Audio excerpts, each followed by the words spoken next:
땅은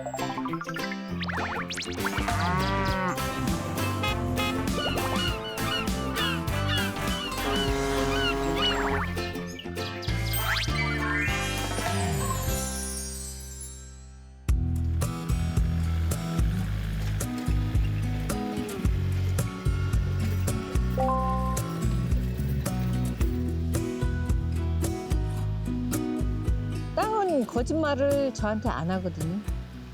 이제 제가 땀 흘린 만큼 또 보상을 해주고, 또 농사는 절대로 누가 대신 해주지 않아요. 그런 말이 있잖아요. 농작물은 주인의 발자국 소리를 보고 큰다는 그 소리를. 저는 그 소리를 항상 새기며 살거든요. 내가 밭에 가서 정말 호밀질 한번 하고 풀 한번 뽑아주고, 이거를 농작물이 안다는 걸 저는 느끼며 살거든요. 그래서 진실, 그 흙은 진실하다는 거, 저는 그걸 믿어요.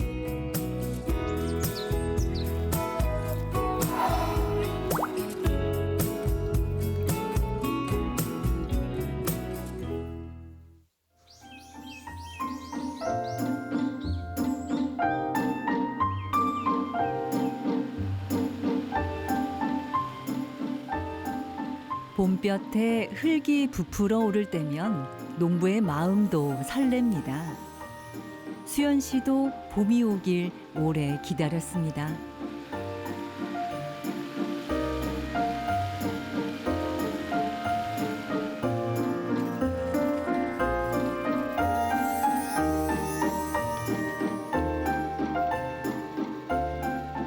여기는 감자 심을 밭이고요. 지금 이제 감자 심으려고 로타리를 치는 작업이에요.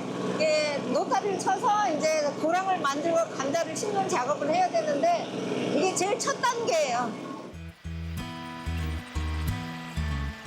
감자를 시작으로 고추, 깨, 고구마, 땅콩까지 줄줄이 기다리고 있습니다.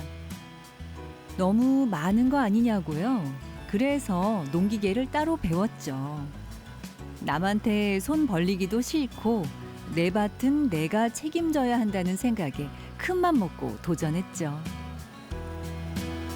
기계는 농업기술센터에서 임대를 해줘요, 트랙터를. 그래서 운전만 할 줄 알면 누구나 다 할 수 있어요. 여자라고 힘든 거 없어요. 이건 굉장히 오히려 해보면은 재밌어요.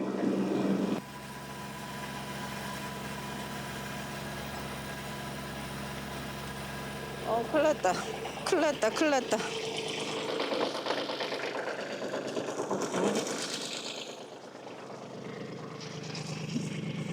이게 왜 이래 됐지? 전화해야 돼.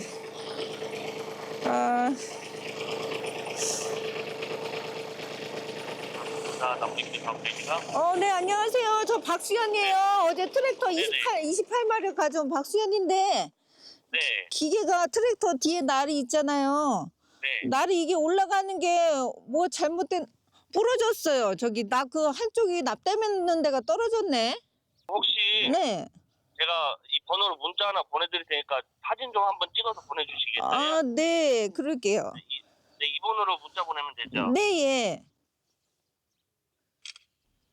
저런 갑자기 고장이라니 예상치 못한 일입니다. 네, 알겠습니다. 미안해요. 아니요, 미안해요.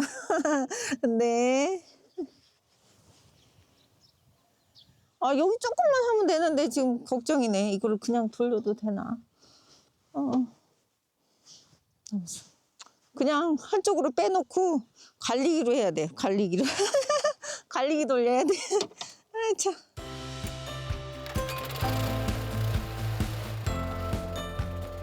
오늘 할 일이 태산인데 일정이 어긋나 마음이 급해졌습니다. 농사를 하다 보면 별일이 다 있죠. 그래도 사람 손으로 해결할 수 있으니 다행입니다.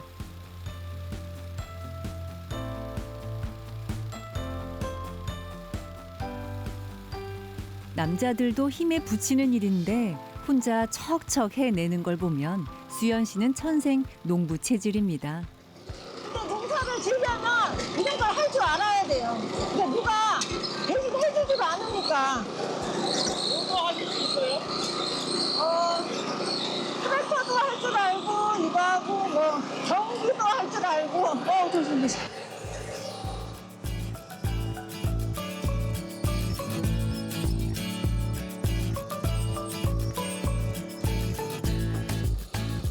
우리 동네에서는 억순이라고 그래요. 우리 이장님이 저보고 그러더라고요. 억순이. 하여튼 대단하다고 맨날 그 소리 하세요. 농사 짓는다고 들어와서 대충 하고 그냥 빈둥거리고 또 뭐 보여지는 게 없으면은 사람들이 그럴 거 아니에요. 쟤는 농사 짓는다고 들어와서 쟤는 뭐 하는 애야? 저는 그런 소리를 듣기가 싫은 거죠. 그리고 또 부모님한테 욕 먹을까 봐, 욕이 갈까 봐. 자식이 농사 짓는다고 들어와서 농사는 안 짓고 뭐 하냐고. 이 소리 부모님 귀에 들어가면 부모님이 더 속상하시잖아요.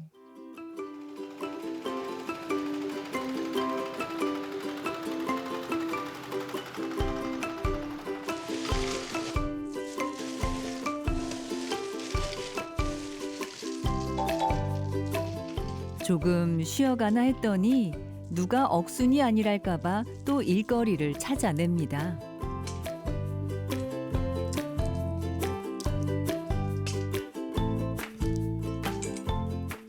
농사는 지금 제일 많이 하는 거는 감 농사에서 꽃감 만들어서 판매하는 거 하고요. 그다음에 이제 호두, 고추, 들깨, 참깨, 고구마, 땅콩, 감자.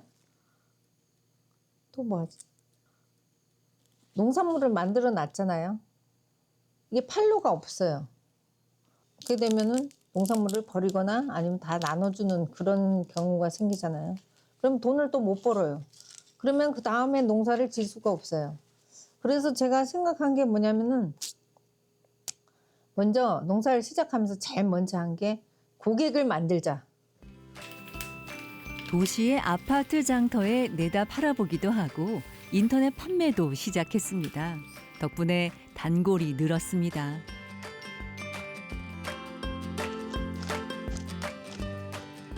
마을 인근에 있는 로컬푸드 직매장입니다. 안전하고 믿을 수 있는 농산물을 판매하는 곳으로 알려져 있죠. 계절별로 다양한 농산물을 선보이는데 수연시 제품은 늘 인기가 좋답니다.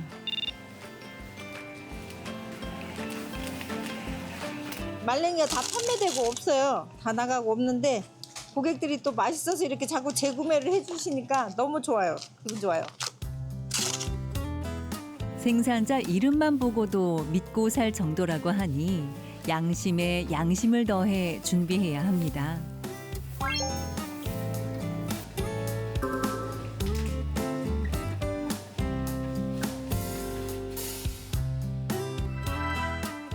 억순이 농부로 불리기 전에 수연 씨는 특수 아동 지도사, 간호조무사로 일했습니다.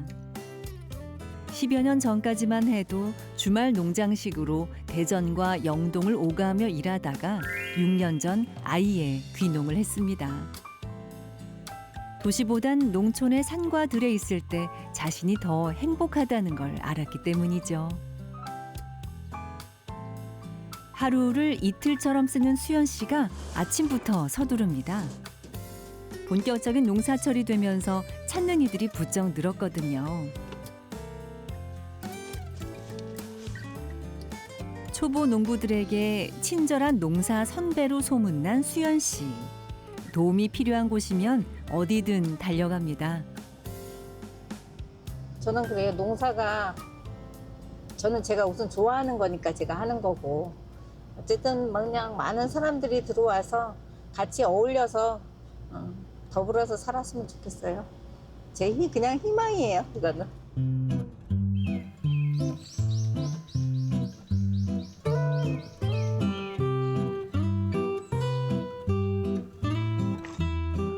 사장님. 예, 회장님 오셨어요? 안녕하세요. 네, 예, 잘 먼 길 지내셨어요? 오셨습니다. 네, 잘 지내셨어요? 예, 어서 오세요. 네. 아유, 식사하셨어? 예, 먹었습니다. 네. 아, 저기예요. 아, 간바씨? 네, 네.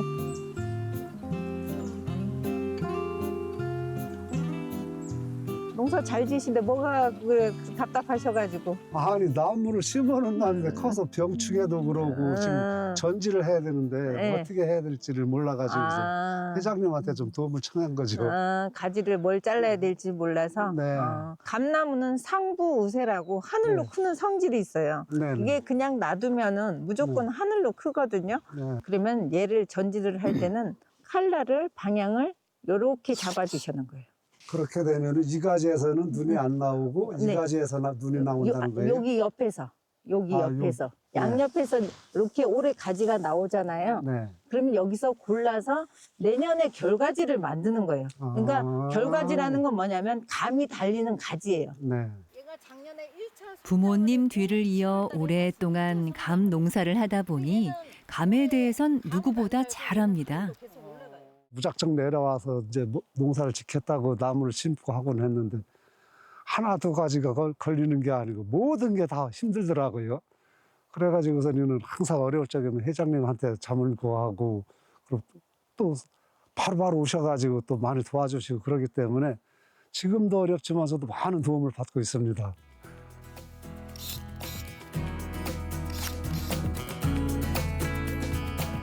억척스럽고 야무지게 농사짓는 모습을 본 이웃들은 수연 씨에게 영동 감연구회 사무국장, 귀농귀촌협의회 상초면 지회장이란 중책을 맡겼습니다. 글쎄요, 제가 좀 오지랖이 넓나? 이분들이 또 얼마나 답답하시겠어요. 내가 모르는데 이거를 누구한테 물어봐야 되나 뭐 이런 고민도 많이 하실 거고, 저도 잘 모르는데 그래도 저한테 전화를 해서 회장님 이런데 이거 어떻게 하면 좋을까요? 하고 물어봤을 때 그래도 이 시골에서 나를 필요로 하는 사람이 있구나. 거기에 저는 굉장히 감사한 거예요. 그래도 내가 누군가한테 도움이 되는 사람이다. 이 생각이 드니까 내가 도와줘야 되겠다는 생각이 들더라고요. 그게 너무 감사하죠. 아무리 야무진 수연 씨라고 해도 손이 부족할 땐 방법이 없습니다. 그럴 땐 무조건 찾는 내 편이 있죠.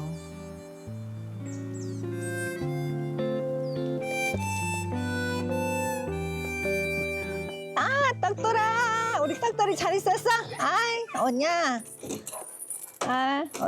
알았어. 아이고 무거워. 아이고. 같이 들어줘. 아이 됐어요. 감자 언니 이거 좀 쪼개줘. 감자 나 눈 따는 것 좀 해줘. 칼 여기 있다. 어디 갔어? 칼을 찾아서. 엄마, 이거 감자 눈 좀 따줘. 비닐은 다 씌웠어? 아니요, 오늘 고랑 기본만 맞춰놓고 왔다니까. 오늘 트랙터가 고장이 나가지고 또. 아니 안 씌웠네? 안 씌웠어. 이제 저거 골짓기 갖고 가서 고랑을 만들어야지 또. 여기 하나 둘 여기 하나 그럼 이래 자르면 돼? 요리 잘라 이렇게 잘라? 여기도 눈이잖아. 요거 소보가 있나잖아. 응. 그런 게는 요 반대는 요리 잘라 요. 이렇게 자르라고? 응. 이렇게. 응. 수연 씨가 영동으로 귀농한 건 부모님 때문입니다. 농사를 돕기도 하지만 연로하신 부모님 곁에 머물며 자주 보고 싶은 마음이 컸죠. 그럴 때는 진짜 맛있어. 조그만 거. 더덕밭을 그거 많이 심어놓고 도라지밭 많이 심어놓고 매야 되는데 어떻게? 일년만 기다리는 게야. 학교 갔다 오면 시키려고? 일년만 기다리는 게야. 더덕밭 매려고. 올 때 우리 지금 여기 더덕밭이 저기 산에 지금 감나무 밭이거든요. 거기가 경사가 좀 있어요. 어때 졸면요 그 고랑에서 졸다가 그대로 굴러서 내려간 적도 있어요. 진짜 그냥 할떡 넘어가가지고 그냥 밑에 그냥 또로 굴러 그런 적도 있어요. 지금이야 웃으면서 얘기하지만 그때 그 시절엔 자식들이 농사 미천이었습니다. 고향의 손이라도 빌려야 할 처지라 귀한 자식 손에 흙먼지 묻히는 게 미안한 줄 알면서도 어쩔 도리가 없었죠. 그때 그런 게 이제 지금 생각한 게 또 미안하고 그때 그래도 안 그러면 뭐 골청에서는 그렇게 노력 안 하면 못 사니. 내 노력한 거만 갖고 이제 또 팔아서 그놈을 가지고 또 공부도 시켜야 되고 학교도 보내야 되고 뭐 그지 혼자도 아니고 또 동생도 있고 언니도 있고 막 이래 가지고 언니도 가야 되고 뭐 동생도 가야 되고 막 이러니 죽고 전에 우리가 나 속으로 어떨 때는 생각하고 눈물 많이 흘려요.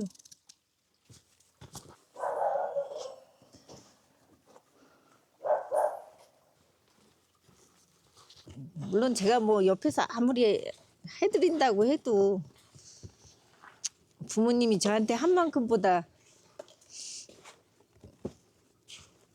제가 어떻게 다 할 수 있겠어요. 그냥 지금 제가 열심히 더 잘 살아서 그냥 제가 좀 잘 되는 모습, 그런 모습을 좀 많이 보여드리고 싶은데 자꾸 두 분이 이제 몸이 안 좋아지시니까 제가 좀 마음이 아파요.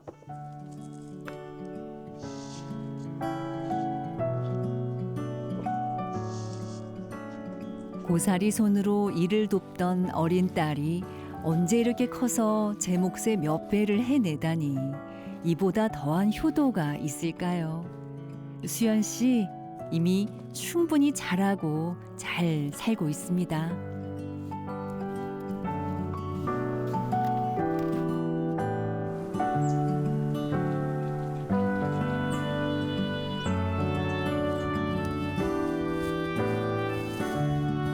제 놀이터예요. 저희 부모님이 하시던 간밭이고 이제 지금은 제가 맡아서 하고 있고 오면은 정말 그냥 자연하고 같이 노는 거예요. 너무 좋아요, 여기는. 꽃놀이만큼 좋은 게 나물캐기입니다. 봄이면 어김없이 찾아와 같이 놀아주니 고마울 지경이죠. 아, 올해 첫 봄나물. 아, 향 좋아. 좋아.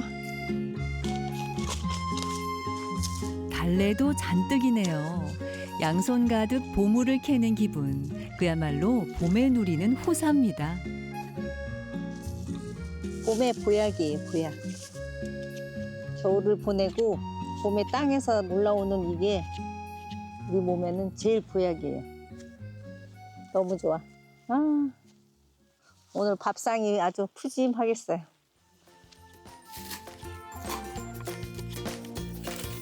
나물을 보는 순간 저녁 메뉴는 이미 정해졌습니다. 평소보다 더 푸짐하게 차렸는데 봄나물 밥상을 차린 이유가 따로 있다네요.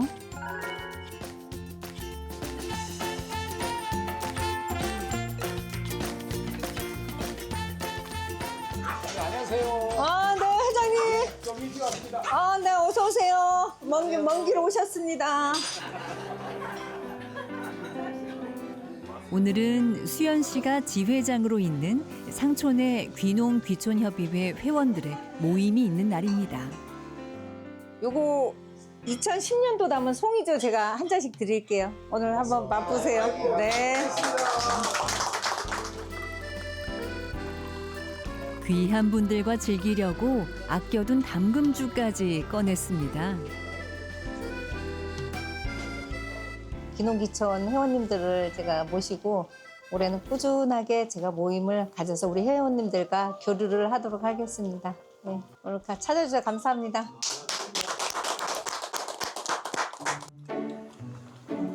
연고도 없는 낯선 곳에서 지내는 어려움. 왜 모르겠어요. 그래서 더 자주 볼까 합니다. 힘이 닿는 한 최대한 돕고 싶은 게 수연 씨 마음입니다. 처음 와서는 모르는 게 너무 많다 보니까 어떻게 보면 하나부터 열까지 새로 배워야 된다고 생각해. 내가 갖고 있는 지식보다 다 배워야 된다고 생각합니다. 자연에 맡기면 뭐 이렇게 저절로 잘 될 것 같은데 그렇지는 않더라고요. 생활하면서 조금씩 좋아지고 더 중요한 건 주변에 있는 같이 일하시는 분들, 그분들이 가장 중요한 것 같아요. 누구에게나 처음이 있듯 흙을 만지는 손길이 서툰 건 새로운 삶을 정성껏 배우고 있다는 증거 아닐까요? 기농기촌은 거의 연고가 없죠. 이분들이 이제 도시에서 직장 생활을 하시거나 퇴직하시거나 뭔가 이제 새로운 자리에서 터를 잡고 좀 노후를 편안하게 살고 싶다 하시는 분들이 이제 기농기촌을 하시는 건데, 그런 분들이 좀 지원을 받고 싶은데 모르시는 거예요. 어디를 통해서 받아야 되고 뭐 아니면은 또 누구를 통해서 알아야 되고 이런 걸 잘 모르세요. 그러다 보니까 각 면에 지혜를 두고 있어요. 그 지혜에서 이제 또 지혜장을 뽑아놓고 기농기촌 하신 분들이 이제 서로 어떤 도움을, 우리 기농기촌 협의회에서 어떤 도움을 줄 수 있다, 군에서 지원이 어떤 게 되고 있다 알려주고 같이 문제점을 해결해 나가고 그런 거죠.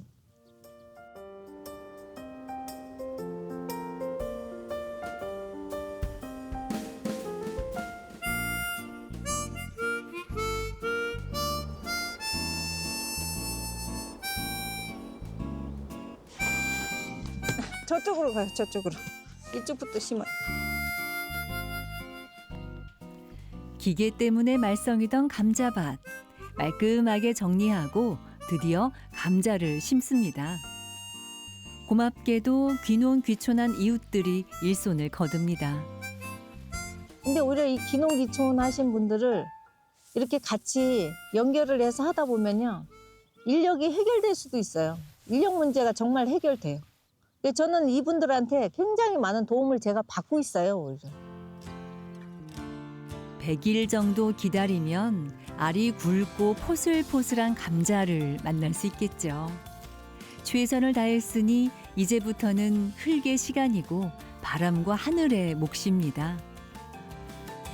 농사를 져서 내가 뭐 큰 돈을 많이 벌겠다든지 아니면 뭐 어떤 거대한 꿈을 간 그게 아니라 그냥 지금 내 현실에서 나는 내가 이 농사가 좋으니까, 이 흙 만지는 게 좋으니까 그냥 열심히 살자, 그거밖에 없어요.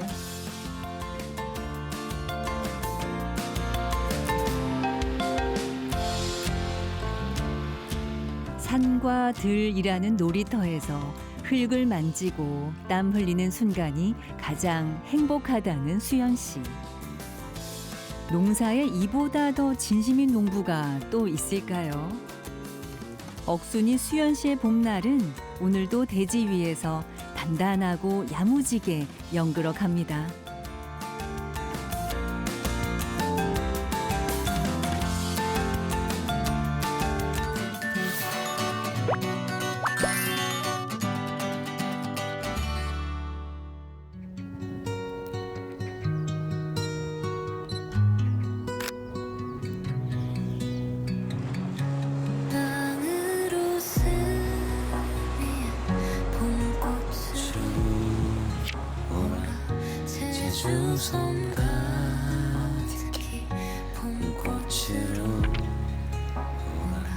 저는 제주의 환경을 이야기하는 싱어송라이터 예혁입니다.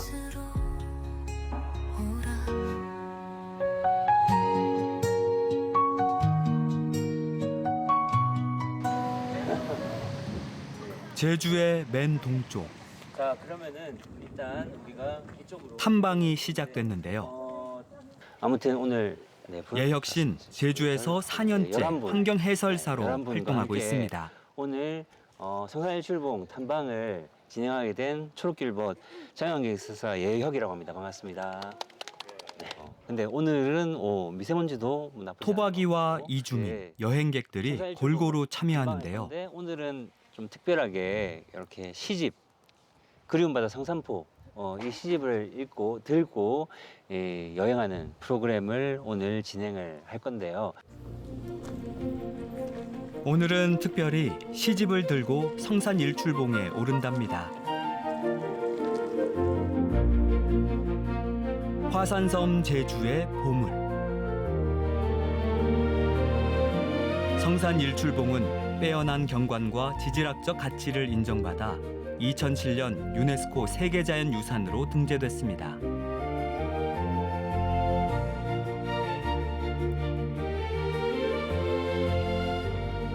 몸풀기로 가볍게 갖는 퀴즈 시간. 도대체 성산일출봉은 언제쯤 만들어졌을까요?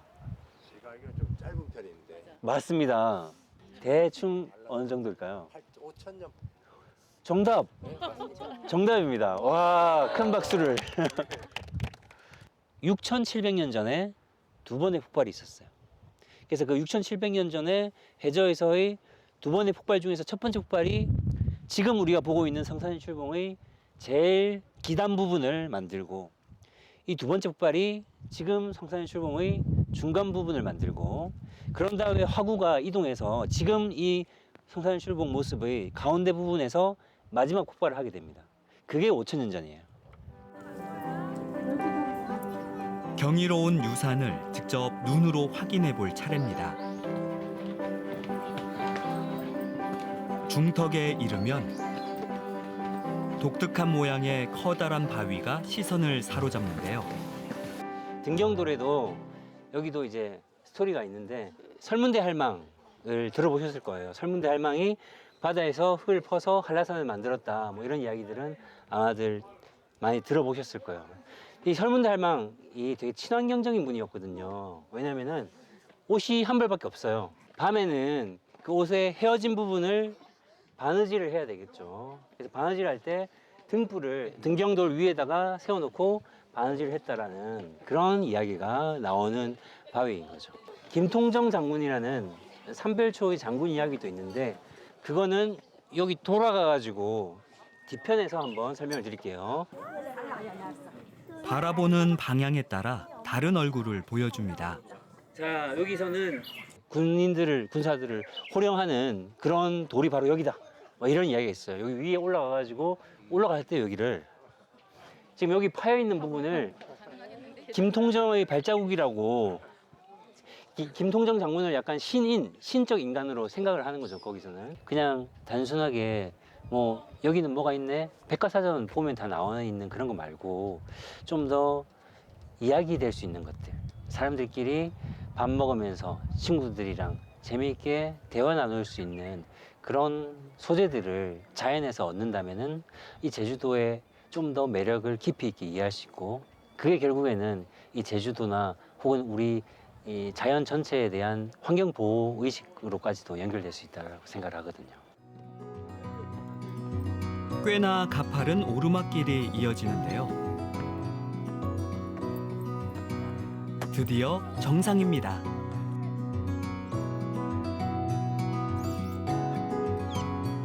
오목하게 파인 분화구 안은 너른 풀밭인데요.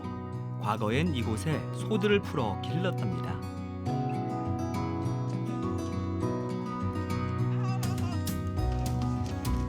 풍경에 깃든 이야기를 알게 되니 성산 일출봉이 새롭게 보이는데요. 저는 여행 때도 몇 번 오고 살면서도 몇 번 왔는데요. 이런 지형이나 이런 거 저도 모르고 있었고, 웅해암으로 되어 있는 이런 것도 모르고 있었는데, 이런 지질학적인 것도 알려주시고 하셔서 그동안 그냥 막연하게 오를 때 하고는 조금 느낌이 참 다르기는 합니다.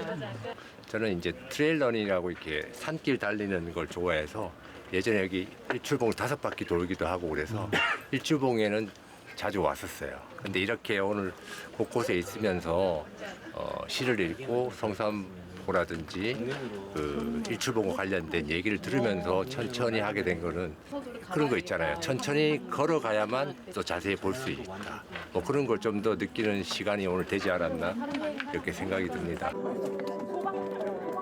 아는 만큼 보이고 아는 만큼 느낀다더니 제주의 자연을 제대로 마주하는 기분입니다.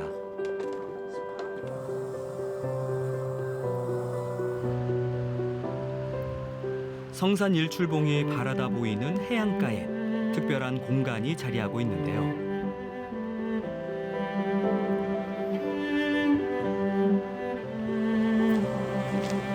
시집을 들고 성산 일출봉을 오른 이유기도 합니다. 성산포의 아름다움을 노래한 시들인데요. 시들이 비석이 새겨져가지고 이렇게 곳곳에 있습니다. 오늘 마지막 장소인 성산의 출봉 12공원에 도착을 했고요. 주변에도 얘기도 하고. 눈에 담은 제주의 풍경을 마음으로 다시 품는 시간입니다. 우리가 알고 있는 그런 문화 작품들이 자연에서 영감을 받는 것들이 되게 많잖아요. 절망. 성산포에서는 사람은 절망을 만들고 바다는 절망을 삼킨다. 성산포에서는 사람이 절망을 노래하고 바다가 그 절망을 덮는다. 시집과 함께하면서 이분은 시를 쓰기 전까지, 시를 쓰기까지 이곳에 많이 머물렀겠다라는 생각이 들더라고요. 왜냐하면 저는 오늘 처음이다 보니까 모든 게 새로운 거예요. 그래서 어떤 단어가 떠오르지 않더라고요. 그냥 그 순간의 감동들이 이 안에서 머무르는 거를 느꼈거든요. 이 시인분이 요 성산일출봉 부분과 그리고 바다에 대해서 되게 사랑스러운 눈빛으로 많이 쳐다보신다는 걸 알게 됐어요. 그래서 저도 그냥 쓱 훑어보고 그냥 지나갈 수 있는 이 공간들이지만 다시 한번 좀 자세히 바라보고 또 새로운 감정들을 다시 느낄 수 있는 기회가 된 것 같아서 되게 좋았어요. 오늘 긴 시간 동안 함께 해주셔서 감사하고요. 가시는 길 조심히 들어가시고요. 우리 마지막으로 요걸 들고 이렇게 사진을 한번 찍으면 어떨까 싶어요. 자, 내가 그리운 하면 성산포 해주세요. 네. 자, 그리운 성산포. 저는 사람들이 지금보다 더 나은 세상을 만들기 위해서, 더 나은 우리 주변을 만들기 위해서 움직이는 것이 필요하다고 생각을 하거든요. 근데 그런 움직임은 어떤 구호도 어떤 면에서는 필요하겠지만 자신의 마음속에서의 울림, 마음속에서의 감동이 스스로를 움직이고 실천하게끔 만드는 힘이 있다고 생각해요. 특히 이런 문학작품은 그런 사람들이 마음을 움직이게 만드는 거대한 힘이 있다고 생각을 해서, 그래서 문학작품과 함께하는 환경해설을 준비하게 됐습니다. 20여 년간 서울살이를 했던 예혁 씨. 코로나 시대를 겪으며 지역 이주를 결심했다는데요. 고향도 아니고 연고도 없는 제주를 택한 건 환경에 대한 관심 때문이었습니다. 예술하는 사람으로서 다양한 곳에서 예술적인 영감을 받고 싶고, 그런 면에서 이제 이미 살아본 곳 말고 또 새로운 곳에서 지내보면서 좀 예술적인 아이디어들을 얻고 싶었거든요. 그래서 저에게는 제주가 새로운 곳이었기 때문에 제주를 선택하게 됐습니다.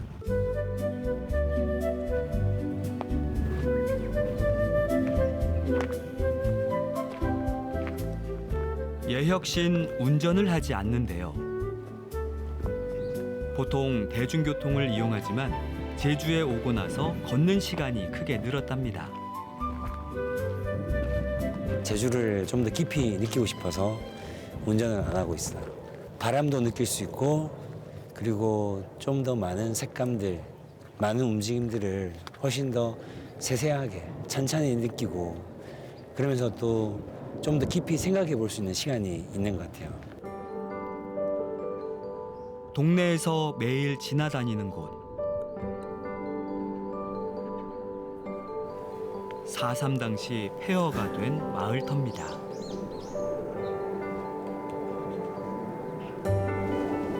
예혁 씨는 노래를 만드는 싱어송라이터기도 한데요. 걷다가 마주하는 풍경들에서 영감을 얻습니다.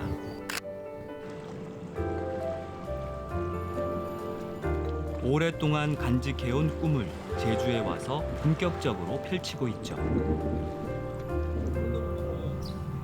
환경 이야기를 담은 노래 초록해요가 고등학교 음악 교과서에 수록된 데 이어 작년엔 4.3 추모곡도 발표했습니다.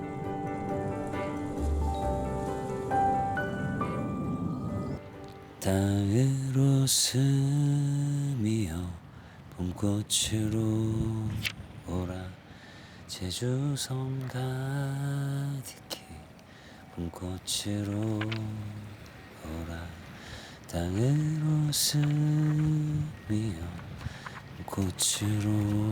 제주도라는 섬 자체가 거대한 예술 작품이다 보니까 제주도를 여행하면서 제주도를 산책하면서 많은 아이디어를 얻어요. 그래서 오름을 걷다가 갑자기 아이디어가 생각나면은 오름에서 이렇게 녹음기, 핸드폰 녹음기를 꺼내가지고 흥얼거리고 집에 있는 키보드로 음표를 그려넣는 방식으로 음악 작업을 하고 있어요.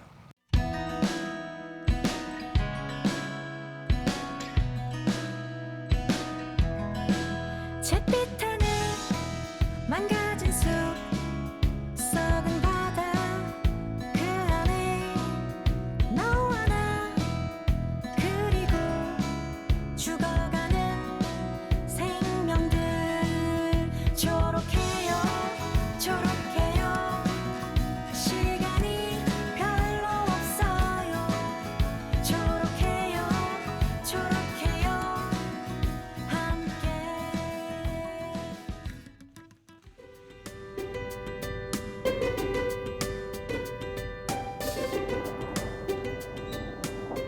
제주 지역에서 활동하는 음악인들을 지원해주는 공간인데요. 새로 만든 곡을 녹음하는 날입니다.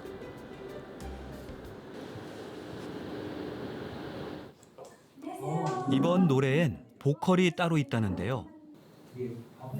트로트 가수로 활동 중인 하늘 씨입니다. 김밥 부활 먹고 왔어요. 느닷없이 나타난 그 돌고래들을 유영하는 모습들을 보면서 그 반가운 마음으로 노래를 부르면 되는데 사실 돌고래가 이제 뉴스에서 보면은 낚싯줄에 걸려가지고 막 고통스러워하고 이런 것들이 나오잖아요. 그래서 슬픔, 아쉬움, 안타까움, 걱정 이런 마음도 같이 담았거든요. 원래 그 작곡가님이 어떤 노래를 하시는지 저랑은 좀 다른 부류의 노래를 하시는 거는 알고는 있었는데 부탁을 하셨을 때 제가 도와드릴 수 있는 일이면 언제든 흔쾌히 하겠다라는 마음을 갖고 있었기 때문에 그리고 그 취지 자체도 너무 좋았기 때문에 기꺼이 하게 되었고요.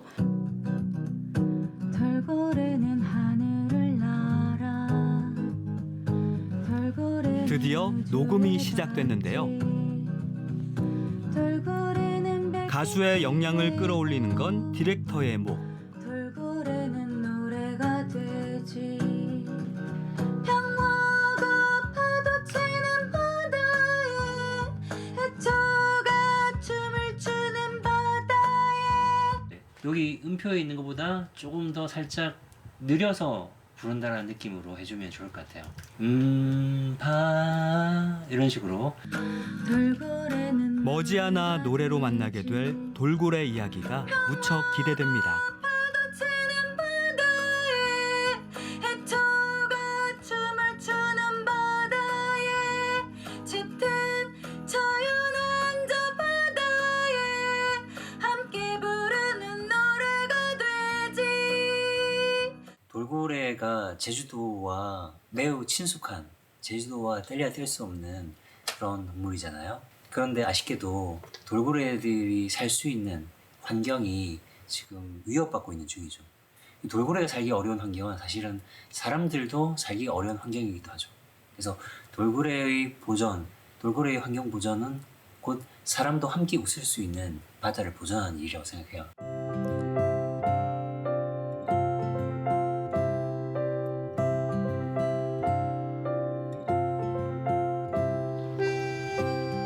용머리 해안은 예혁 씨가 가장 애정하는 곳입니다. 버스로 왕복 4시간이 걸리는 먼 거리를 기꺼이 감수할 정도죠.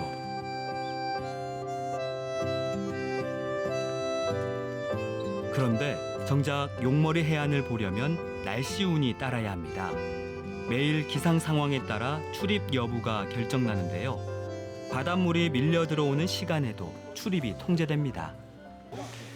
한 20년 정도 전에는 밀물이 들어서 만조가 돼도 안에 들어갈 수 있었다고 해요. 근데 지금은 기후 위기로 인해서 해수면이 점점 높아지다 보니까 조금만 만조가 들거나 파도가 조금만 들어도 지금처럼 이렇게 통제가 되는 거죠.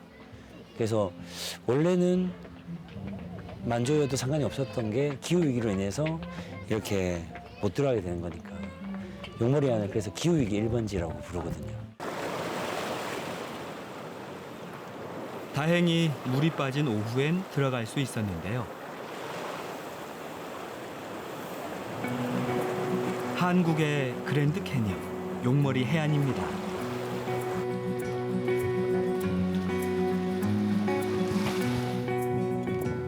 환경 해설사인 예혁 씨에겐 눈앞에 펼쳐진 풍광보단 피부로 느끼는 기후 위기가 점점 더 크게 다가오는데요. 화산 폭발로 생긴 화산재가 오랜 세월 층층이 쌓여 이룬 절벽.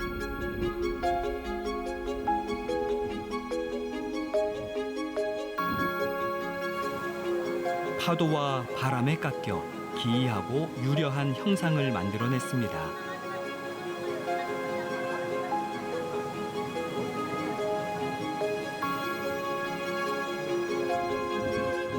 신비로운 풍광에 매료된 예혁 씨는 요즘 용머리 해안을 배경으로 SF 소설을 구상 중입니다.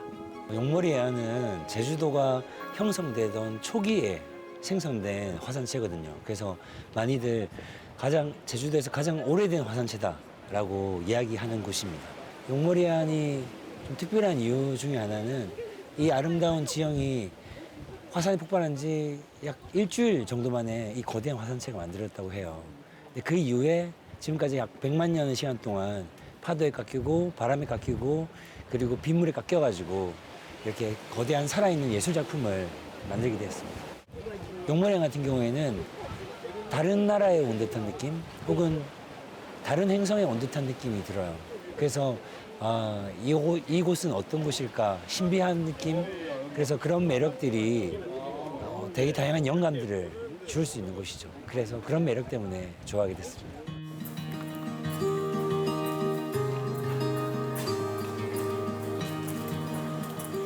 새로운 기행에 나섰습니다. 제주의 명동이라 불렸던 번화가인데요. 제주의 근현대사가 깃든 장소입니다. 최초의 지방신문사가 여기 이 자리에 있었습니다. 서울에서는 해방 직후에 많은 신문사들이 존재했지만 지방에서는 지방지 중에서는 최초의 지방지가 바로 제주신보였고 여기 이 자리에 있었거든요. 48년 4.3 당시에는 정치 권력의 힘에 의해서 올바른 보도를 하기가 힘들었죠. 그래서 린치를 가하고 잡혀가서 고문을 당하고 그래서 편집국장 한 분은 고문을 당하다가 결국에는 사망하기도 했어요. 그리고 가까운데 사복청년단 있잖아요. 가만히 놔두지 않겠죠. 그래서 여기 와서 집기를 부수는 일들이 많았는데 결국에 나중에는 아예 여기를 장악했어요. 원도심 일대의 4.3 유적지를 둘러보는 중인데요. 4.3의 도화선이 된 3.1절 발포 사건이 벌어진 현장입니다. 1947년 3월 1일 바로 이 자리에서 있었던 일 때문에 4.3이 시작된 거죠. 3.1절 기념 집회였거든요. 25,000에서 3만 명 정도가 여기서 집회를 했어요. 아주 어린 꼬마가 기망인차를 그 말에 치여가지고 쓰러집니다. 이제 구경하고 있는 사람들이 열받아가지고 돌팔매질을 하기 시작합니다. 여기 막루가 있었거든요. 그 막루 위에 기관총을 들고 있었던 경찰들이 주민들을 폭도로 오인을 해서 발포를 시작합니다. 지금 이 자리에서 6명의 사망자가 생깁니다. 15세도 있었고 21살의 그 아기를 얻고 있던 여성분도 있었고 바로 이 원도심이라는 현장, 3차원의 현실 공간에서 이 책의 내용을 좀 더 절절하게 느끼기 위해서 투어를 했습니다. 사람들이 좀 더 깊이 있게 상상을 하고 그때 지난 4.3의 이야기들을 좀 더 현장감 있게 느끼시더라고요. 사실 오늘 이 기행은 이 소설에서부터 비롯됐는데요. 깊은 소 물귀신에게 채여가듯 당신은 머리끄덩이를 잡고 함께 다시 책을 그로 읽고 끌려갔다. 이야기를 나누는 독서 모임입니다. 그 죽음은 한 달 전의 죽음이 아니라 이미 30년 전에 해묵은 죽음이었다. 그 옴팡밭에서 그 순이 삼촌이 있었잖아요. 그 나중에 자살한 장소도 옹팡밭이고 그 옹팡밭 현장을 이제 갔다 온 거거든요.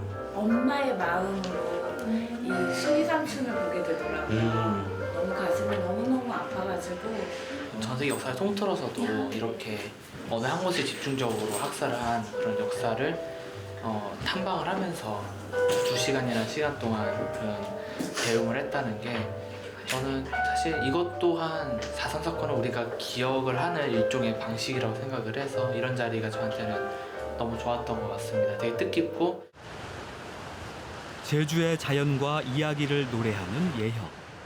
이제 더 많은 이들과 함께 더 오래 제주에서 살아보려 합니다. 제가 하는 활동이 크게 두 가지거든요. 하나는 이제 음악을 통해서 사람들이 마음을 치유하는 활동을 하고 있고요. 또 다른 활동은 자연 환경 해설을 통해서 이 자연이 치유되도록 노력하는 활동을 하고 있거든요. 그래서 치유라는 그 핵심적인 개념을 가지고 제주도에서 활동을 하고 있는데 앞으로도 사람들의 마음을 치유하고 그리고 환경을 치유해 나가는 활동들을 해 나가려고 합니다. 제주에 살고 싶어요. 바다가 그리운 땅 아무 버스에나 올라타도 나고행이죠.